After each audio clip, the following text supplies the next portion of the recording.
super happy to have this team here.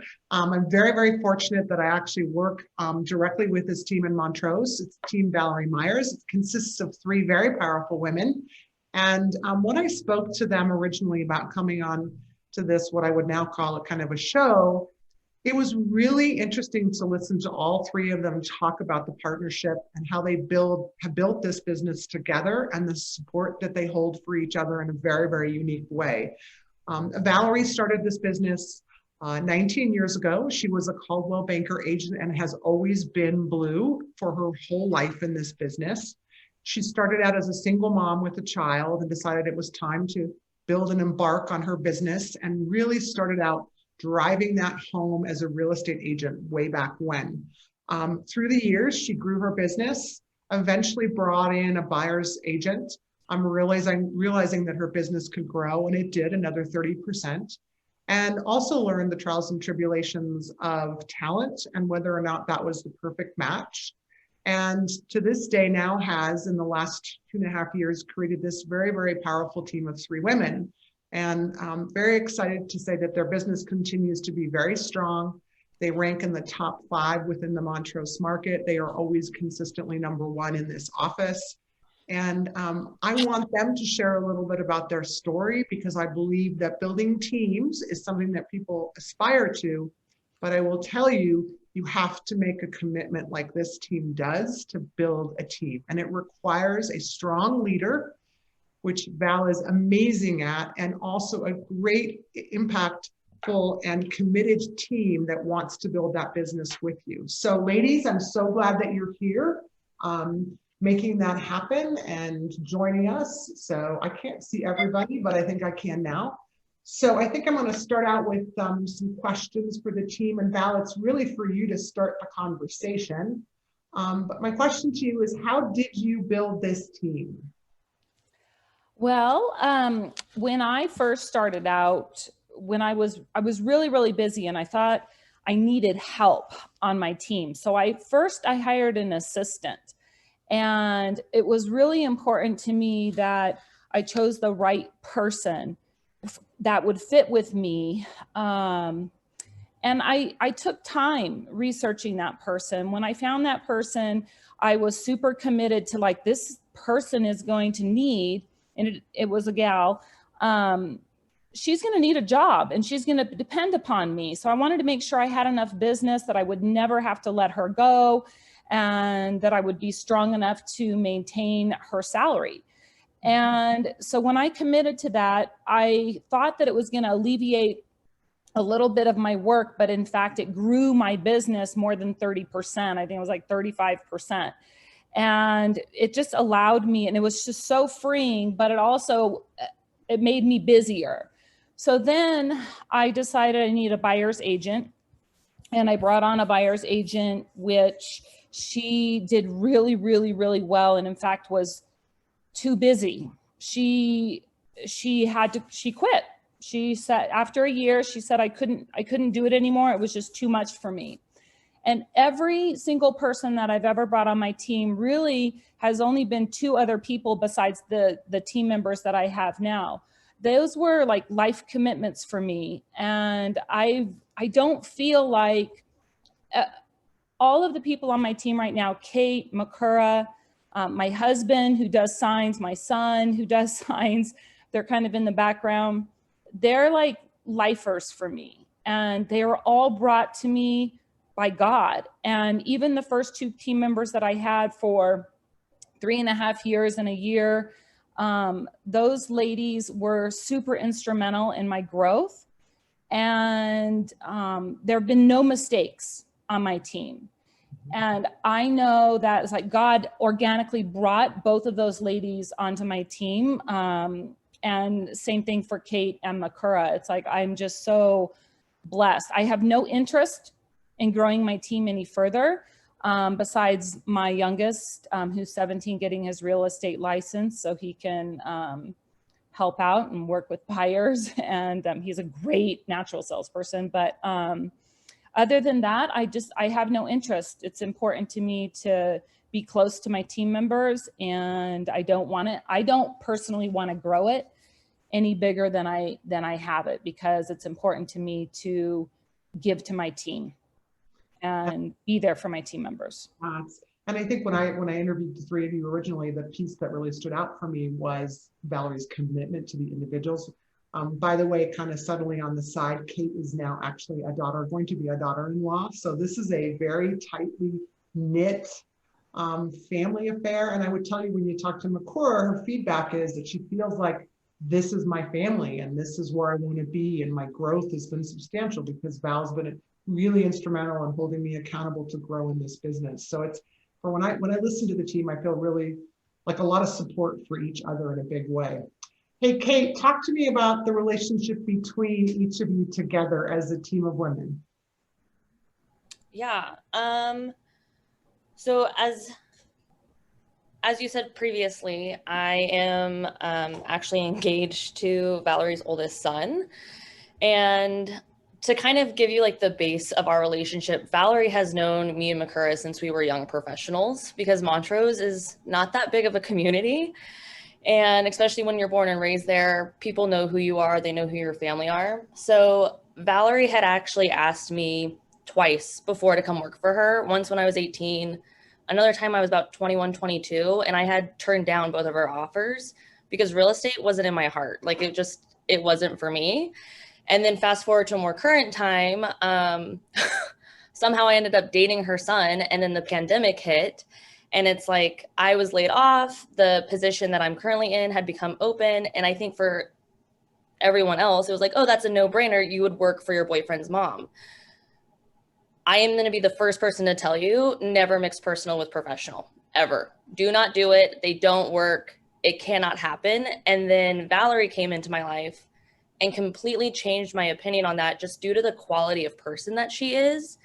And so you'll find that throughout our entire team, that it's not just between me and Valerie, but it's also between me and Makura, Valerie and Makura, which is really nice.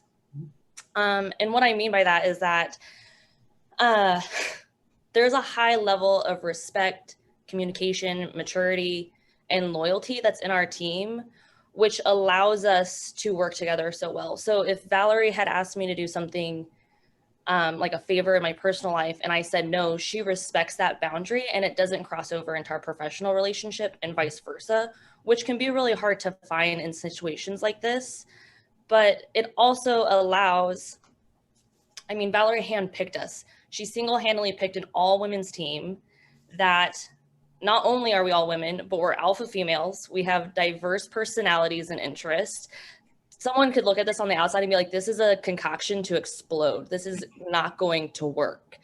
And really, it's because Valerie set the foundation for this team that allows us to come into a work environment where there is no insecurities, there's no favoritism, there's no jealousy, and in return just allows us to execute high volumes of quality work. And that's all because of Val. And I'm not blowing smoke up Val's skirt because she's my future mother-in-law, but if you meet her, that's really who she is. She's just set that foundation for her team for success, which is really rare to find.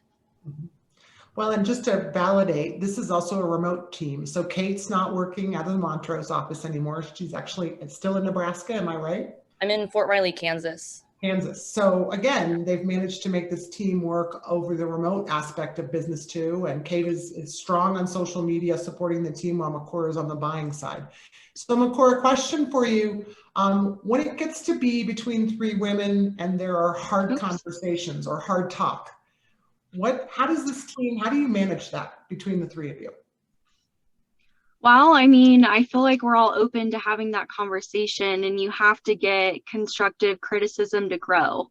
And so if you're not willing to grow, then it doesn't really work. And so I love having those conversations with Kate or Valerie, like, how can I do better? What could I have done different? And they're both so knowledgeable. You know, Val has been in the business almost 20 years. So, you know, any situation I'm in, I can just ask her and she'll know what to do. Anything with marketing, Kate knows what to do. And she's like, well, maybe don't do this, try this strategy instead. And it's just amazing.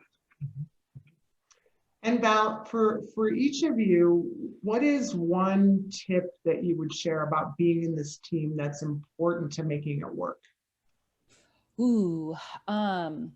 I think I had something picked out and I can't even remember. Because I've got lots of tips. I think the most important thing is nip it in the bud, honesty, and just being really frank. And sometimes, you know, being proactive, at least in my mind, be proactive. And if you think someone could be thinking something, just say, hey, and just approach it. And it's like, just in case you're thinking this, da da da da. And I don't know, it just helps, like being honest. And sometimes it's like, ooh, I'm afraid to say that because that might, I don't want to hurt somebody's feeling. I'm like, nope, I'm here to teach these women. I'm here to help them grow and to be better. And so I'm going to say it. And I know that they're strong enough to hear it. And sometimes it might hurt, you know, it's like, oh gosh, dang it. Or it might make them mad. It's like, I'm not perfect. And what I know is like communication is so important on any team, but being able to say, I'm sorry, and know that you're not always right. And there's more than one way to skin a cat, so to speak. It's like, I don't always do things right and I make mistakes, and just being humble. It's lovely. Makor, what about for you? What do you think that one thing is for you as part of this team? I feel like I'd have to agree with Val. Communication has always been important to me, whether it's, on the professional standpoint or personal standpoint. And Kate, for you? I definitely think for the remote aspect, but also part of the team, if you don't know Calgren's theory, I would really recommend you learning that, because it hits all with our core values. And that's just about connection, agreement, collaboration, and influence. So it's hard to like just narrow down one thing, but everyone needs to be on the same page, especially if you're going to be in the office or not. Especially when you have personalities that are so much alike. I mean, it could be scary at times walking in and be like, if someone said that to me, I'd probably react completely differently, and I don't want to go into that path. So I think finding someone on the same core value of what you need, like honesty, integrity, maturity, connection, loyalty, collaboration, agreement, makes it unstoppable. Well, and I have to tell you, Kate, I mean, I think the way you take on the initiative to communicate for the team is really instrumental. I mean, the way you connected us and you made sure we were on the same page for this interview, and the way you take that tactic to support everyone in the group is just, it shows. It's part of what the three of you are. So I really appreciate. Yeah, Valerie, go ahead. Yeah, I just thought of one thing that I think is really important for me as the team leader is just like being a servant. And making sure that I'm serving my team members and giving them what they need, and helping them grow. And I think that is part of our success. I don't really want to pat myself on the back, but being a servant and having a servant's heart towards my team members, I think makes all the difference in the world. Well, you're definitely committed at a level that I would only dream of being on your team, for the fact that I would grow and I would be a person that would continue to build business just like you have. So I'm super excited that the three of you get to share this story today. Hopefully someone out there debating, should I build a team or not, has a better understanding for what leadership is. Because that's also the receptivity on the other side, which is those team members are looking for leadership to build the business together. And by the way, the business just continues to grow because the team is accelerating at a very high level. Makora's business is ranked in the top 15 in Montrose by herself individually, together with this team. So it shows you that you can build and continue to build business and making it happen. So ladies, thank you so much for being here. You really mattered to me personally, and I'm so glad that people can hear your story. So thank you for joining us.